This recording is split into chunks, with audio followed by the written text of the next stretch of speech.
Hey, how you doing, everybody? My name is CherryBoy, and welcome back to A Light in the Dark. Let's get right back into it. Let's try to strike up a conversation with her. Chat, observe, rest. Let's chat. Young girl. Who are you? So cold. Why me? How long have you known Big Sis? Yeah. How long have you known Big Sis? She stared at me cautiously, as though not feeling too happy about me saying bad things about her big sis. Sigh. You really like your sister, huh? I sighed heavily. The depression in my chest didn't lessen one bit. Yeah. She nodded without a second thought. She was only this certain when it involved her big sis. Whatever. What if you're being manipulated? Yes? Don't hurt me. What if you're being manipulated? I don't want to hear that. She awkwardly turned her head to hide it behind the book and refused to talk to me further. Alright then, let's try to strike up a conversation with her. Many actions too. I should probably sleep. Just rest a little. My head hurts and my body feels like it's burning up. If only I could rest in a clean bed.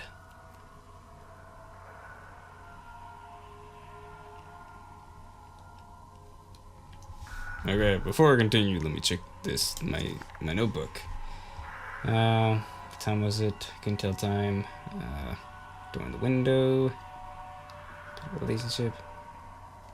There's something warm. Maiden.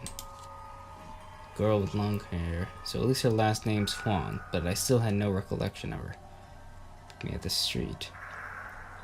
Maybe it was due to discrimination from her being impoverished that led to such deep-seated animosity. The young girl looked emaciated. She was most likely not older than the average junior high school student. With her head hung down, she looked a little scared and didn't want to talk. Maybe I could convince her? She was unexpectedly loyal to her big sis. She believed her sister would let me go once she got the money. If only things would go that smoothly. Alright then, let's try talking to her again. Why me? Who are you? So cold. Yeah, who are you? What's your name? Who are you? She silently looked at me, showing no desire to talk. Are you a student? I don't go to school. She shook her head, still not really interested in talking to me. I looked at her. She must be underage with such thin arms and a slender body. Do your parents know about this? Do they allow you to do such a thing? She pressed her lips and shook her head. Feeling the mood was too heavy, I decided to talk to her a little later. Alright then.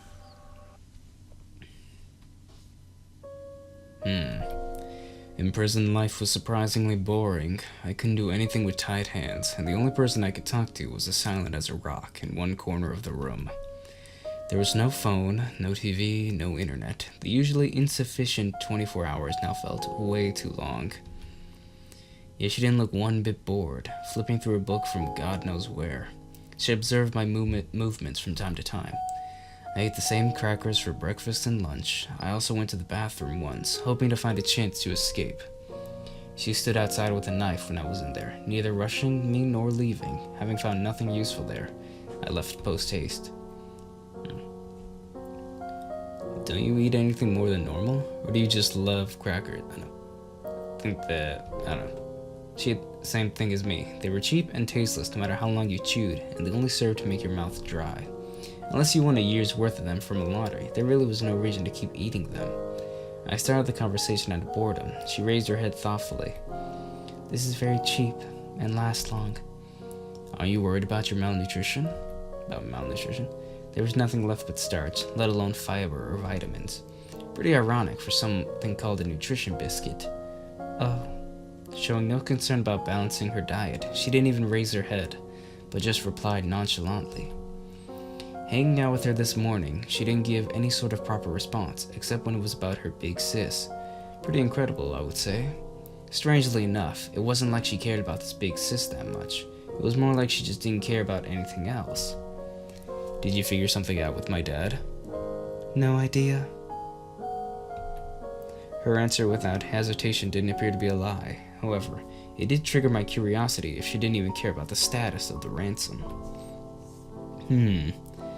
No matter who you are, you must care about something, whether it be family, work, or some dream. Yet she had none of that. There wasn't even some sort of animosity against me, only caution at most. Focus on resting, kids. Focus on resting. Rather than fulfilling pointless curiosity, I should rest and replenish my strength.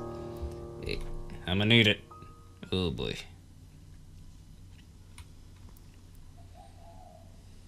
Day 2, noon. Within the silence, the sudden phone vibration sounded extra sharp. Unlike yesterday, the girl picked up the phone immediately. Hello?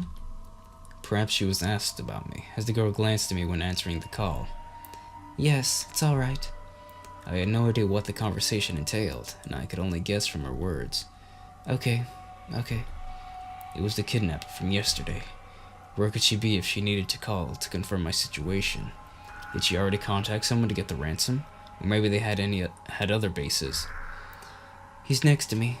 Alright. The girl handed me the phone. I raised my tied hand and then shrugged helplessly. She hesitated a little, then put the phone next to my ear. At this distance, maybe I could bump into her by surprise. I could probably still overwhelm her, even with my tied-up limbs. Before making up my mind, I heard a voice from the phone. Hello? The cold voice sounded a little different through the phone. The noisy background seemed to indicate she was somewhere outside, maybe a restaurant or a karaoke place. Hey, can you hear me? Yep. I see you're still kicking. Sorry to disappoint. She didn't seem pleased with my greeting. Maybe she was expecting me to go into a panic and shiver in the corner. The more she wanted to see me in fear, the more I wanted to act indifferently. It wasn't really part of any sort of strategy, just some pointless show of resistance. You should know this by now, but I'll repeat it again. Don't try to run, don't ask questions. I am watching you, and if anything happens... She paused, then left a threat. Even if I agreed to return you, I wouldn't be breaking the deal if you lost an arm or leg.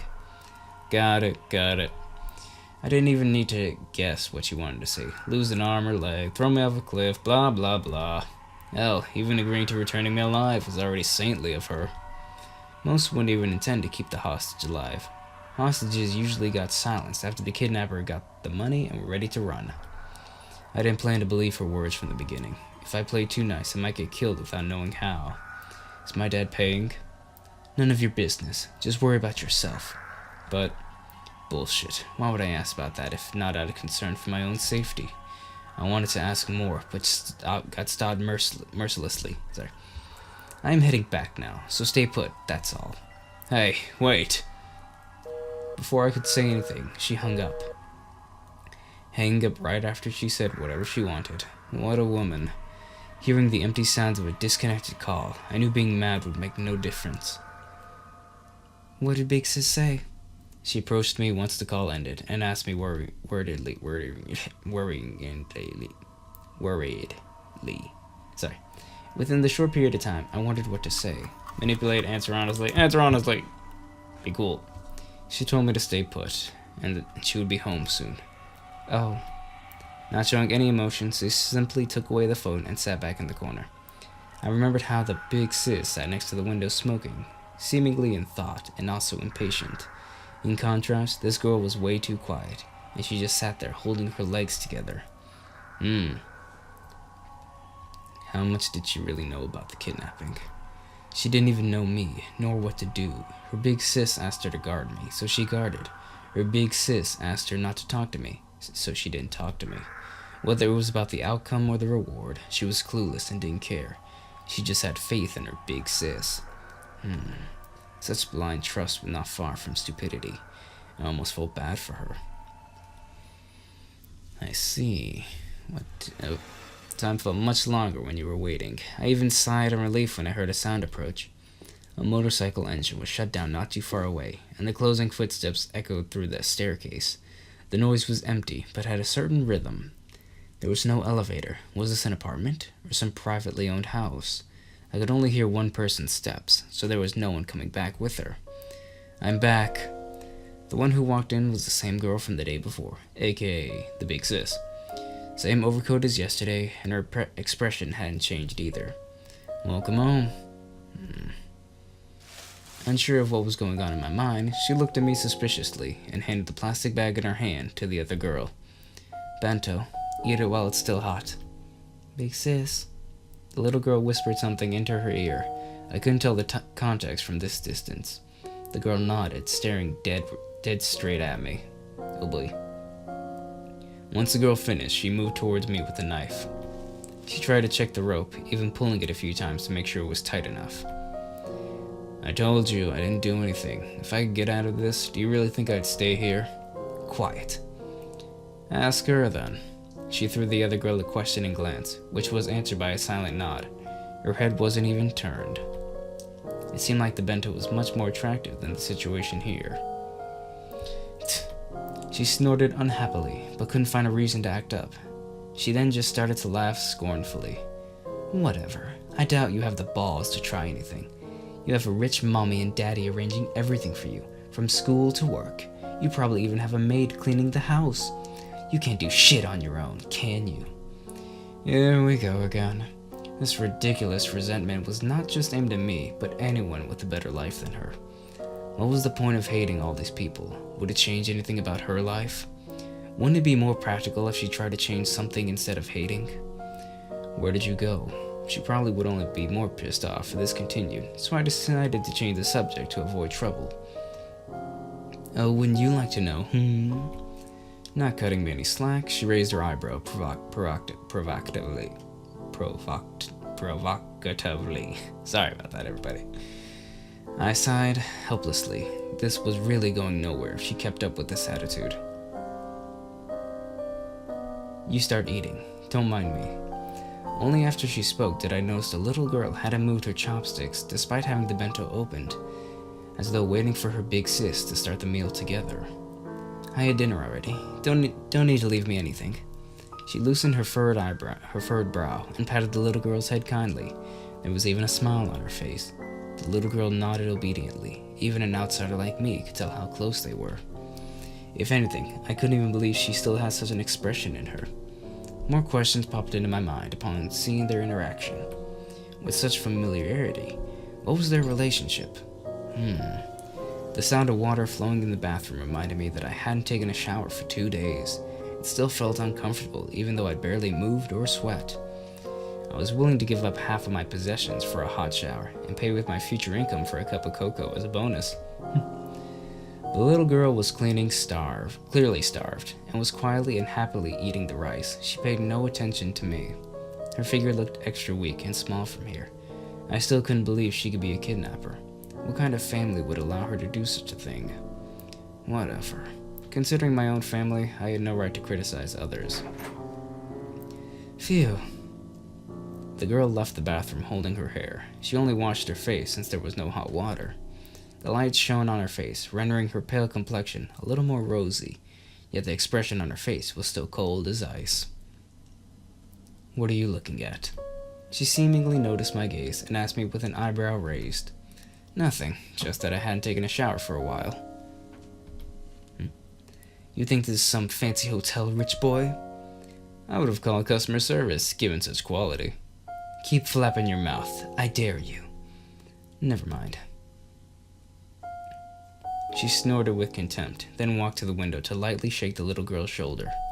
The little girl had finished her bento and was falling asleep against the wall, despite her best efforts to stay awake. Go to bed. Go to the bed to sleep. You'll catch a cold like this.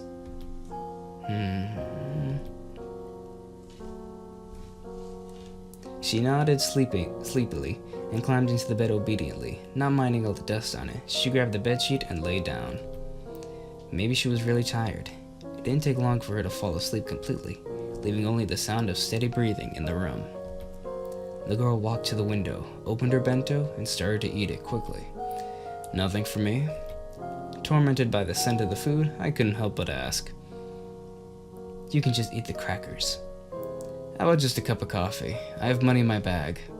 Rather than a hot dinner, I preferred some hot coffee to relax my nerves. You done yet? I had learned that protesting wouldn't help, and now the headache was even more unbearable without coffee. She looked troubled and was just eating absent-mindedly. She kept poking the drumstick for what seemed to be no reason. Please stop playing with the food. Even if you're not in the mood, I can have it if you have no appetite. Hunger plus anger made me give the suggestion. I am thinking about how to keep your mouth shut. I doubt me doing that would solve your problem. Though noticing her darkened look, I decided to keep my mouth shut. Piecing all the hints together, along with her reaction, I could only come up with one conclusion. You couldn't reach my dad. How did... You trying to trick me? Realizing she slipped without thinking, her face instantly darkened again. I didn't mean anything. I just thought... Fearing she might lose her temper, I immediately tried to pass off the responsibility. However, she stood up suddenly. You looking down on me? Find me easy to fool, huh? She bit her lip, staring at me with utter hatred, voice colder than ever. Not at all. I'm just guessing randomly. There must be something wrong, and I doubt the police have found out this soon. Look, Her reaction far surpassed my expectations. I tried to explain myself, but that didn't stop her walking towards me. She walked closer and closer with a knife, eyes flashing with hysteria. Oh good. Was she really going to do this? Now I was really fearing for my life, for the first time ever. She looked like a cornered animal that would try anything in desperation. Struggle, don't struggle. Don't struggle. Just be nice. Before she got the money, she wouldn't kill me. If resistance was futile, I decided to close my eyes and grit my teeth, hoping she wouldn't continue further. I smelled a faint scent and felt her hair on my cheek, plus rapid breathing. What's that smell? Unbelievably, at this moment of life or death, I was thinking about something this insignificant. Against my skin was a cold sensation. The blade was right before my chest. A simple push would bury it deep into my flesh. I opened my eyes and saw a look of pure ice right before me. Whoa. It's a nice CG. Yeah, thumbnail material. Okay, back to the series. Don't lie to me. The voice next to my ear was light but clear. I will say it one more time. Don't lie to me. If you look down on me, you will regret it. Her voice was calm and the knife steady. She didn't clarify how she would do it, nor did she ask for my confirmation, yet this threat was more powerful than anything prior. All my words got stuck in my throat. My body was paralyzed to the point I couldn't even blink. She meant it. I could read the emotion in her eyes. That was pure murderous intent. No question about it. She would do it if I did it again. I am done with folks like you. Don't think I can't. Worst case scenario, I will just die with you. No biggie for someone like me. Oh boy. Oh, did CG change? Let me just... Okay. Oh, there we go. She finished her sentence, moved the knife away, and walked back to the window. I just lay there on the ground motionlessly. My tense body was still trembling. Wait, did I miss something? Nope, okay. At that moment, I confirmed something. They could end me at any time.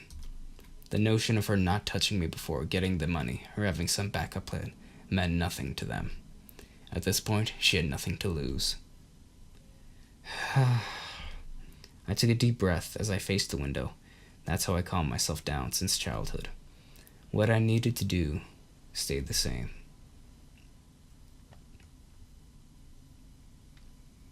And now, day 2, night. Oh boy, what's gonna happen? The desk lamp drew a long shadow from her. What had just occurred still creeped me out a little. However, since she hadn't contacted my family, there was still a chance.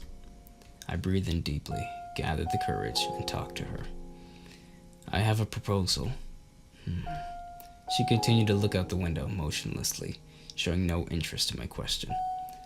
Let me go now, and all my money is yours. It might not be much, but still, 70 to 80,000 NTD in total, and I swear I will tell no one. Knowing she must be listening, I kept going on my own, even without a response. You can escort me to the ATM if you want to, or do it any manner you prefer. You want to keep this on the down low, right? Why so insistent? Insistent. Sorry. I used my last bit of strength to convince her. Considering her position, I tried to propose something that would be mutually beneficial. I believed no one would risk his or her own life until there was no other choice. Now it's still not too late. Think about it. The wait was so long, I thought there was no response. But she finally turned her head. There was no rage in her eyes, only exhaustion. Why should I believe you? Why should I believe that you will hand me the money and never call the cops? I couldn't answer out of hesitation. It was hard to create a situation where both sides could trust each other in the first place. I wouldn't agree to such terms if the roles were reversed. I would be the one in control once I got my freedom. She wouldn't be able to do anything to stop me from calling the cops. No answer? Then shut the hell up and stop wasting my time. Rather than handing her fate to me, she rather believed in herself. All my gathered confidence grew fainter and fainter, and I was out of ideas temporarily. But if this kept going, then what can I do to win your trust? I asked with my last ounce of courage. Matching her stare, I could see the fragility under her cold look. She grew silent and started to ponder my question. Then a bitter smile appeared on her face. I don't know. She turned to the window and quietly said it again. I don't know. Interesting. Interestingly deep. The mood is heavy. I must try to do something. Remaining actions. Okay, hold on, wait. Give me 1 second, everybody. Okay, yeah. This looks like a good place to stop for now. But thank you so much for watching, everybody. If you enjoyed it, please leave a like. And if there's any other games that you would like me to play, please leave a comment down below. If you like this and would like to see more, please hit that subscribe button and the notification bell, as that would be epically appreciated of you. And as always, thank you so much for watching. My name is CherryBoy, and I will see you in the next video. Bye!